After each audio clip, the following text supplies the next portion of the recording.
Hi tech lovers, welcome back to Fast Cabling. Today we've got a really interesting project to walk you through.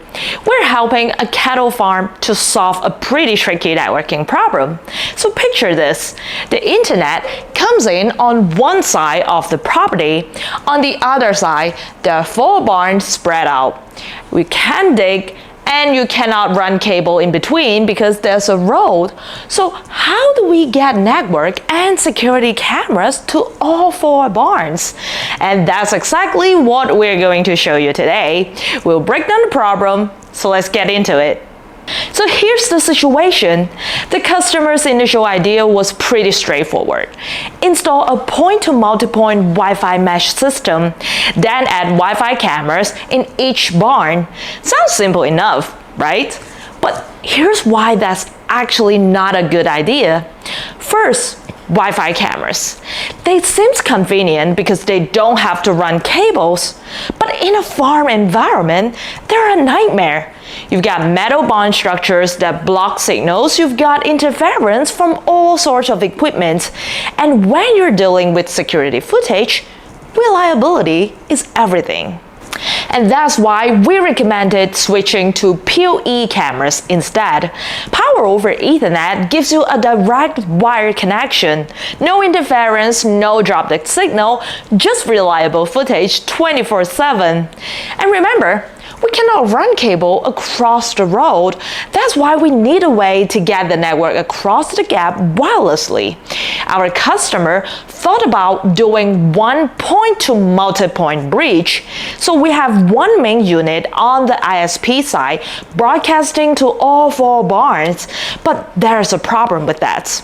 Wireless bridges have something called beamwidth. Basically, the signal doesn't go in all directions like a Wi-Fi router. It's focused into a beam. Now, most bridges needs to be within about 30 to 90 degrees of each other to maintain a strong connection. So if you try to cover 4 barns that are spread out, you're going to exit that angle. Plus, a PTMP setup with 4 remote units gets expensive. So here's what we propose instead. We got 2 pair point-to-multipoint setup. So that's 2 main bridges on the ISP side. Whoops, let me get my pen out. So we got 2 XX bridge mounted on the ISP side, and on the barn side we're going to group the barn into 2 pair. Barn 1 and 2 are close to each other, so we mount a remote bridge at the edge here, and they are going to share the first XX bridge. So we got the first pair, and the second pair we have barn 3 and 4. Again, we place the remote bridge here at the edge, and they are going to face to our second pair of the wireless bridge, and they share with each other. And this keeps each pair within that 30 degrees beam width. So you get strong and stable connections everywhere. And the cost is actually lower than a full PTMP setup. Now let me show you the key pieces of equipment we're using for this project. The wireless bridge we chose are these 5 kilometers outdoor units.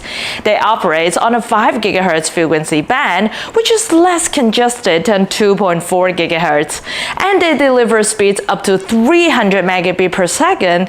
That's plenty for streaming multiple security cameras.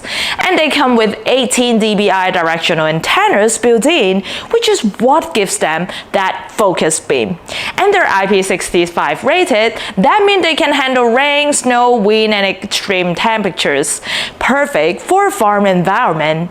And these bridges can be configured for point-to-point or point-to-multipoint setup. And we'll be using them in point-to-multipoint today. Alright, so let's walk through the actual setup for this demonstration. I'm going to show you 1 pair of the bridges. So we get 1 main unit and 2 remote units. So you can see exactly how it works. On the ISP side, we're using the 8-port WebSmart PoE switch. And this is going to connect both main bridges units, provides PoE so we don't need separate power cable, and give us some management capability. First, I'm going to use a short patch cord to connect the switch to a network video recorder so we can display the video footage.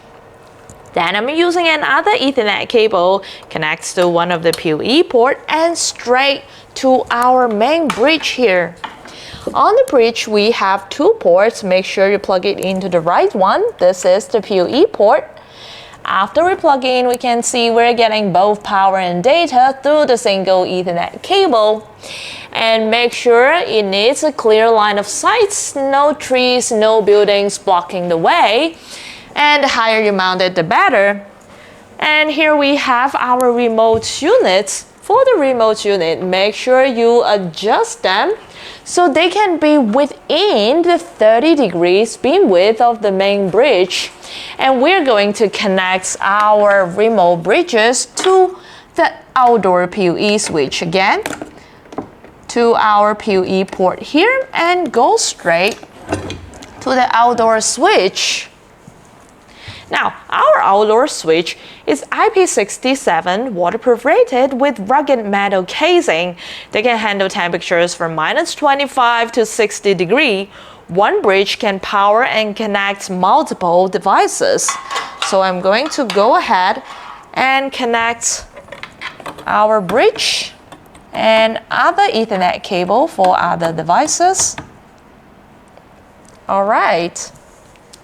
So first, let me connect our bullet camera, since we have multiple security camera here. And our clients also need Wi-Fi access around the barn, since we have PoE switch and extra port, so we can connect to a Wi-Fi access point. Just plug it into the port and it gets both power and data from the switch. And now for our second remote bridge, again, we are doing the same thing. Whoops. We're going to use an Ethernet cable to connect it. Actually, for this demonstration, we are using the PoE injector that comes with our wireless bridge. Now this one here is also getting power and data. And last step, verifying the connection. So we can check the video feed on the monitor. The video is smooth, no lag, no dropout. We are streaming HD footage across the wireless bridge and it works perfectly. So we showed you a perfect connection, but there's one more thing. We need to configure the bridges, which I already did, and this is a critical part. The main bridge and the remote bridges need to be matched. All we need is a laptop. So we can use a laptop and connect to the Ethernet cable to the Ethernet port on your bridge here. Then we can log in to the web interface. Make sure the main bridge and the remote bridges use the same SSID and password. You have to also set the main bridge as the main bridge, which is the access bridge, and the remote bridges as client bridges. And that's how they recognize each other and establish the connection.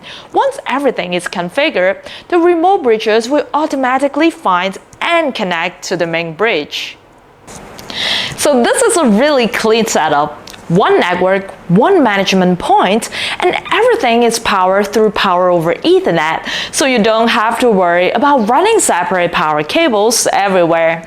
The key takeaway here is don't use Wi-Fi for security cameras in challenging environments.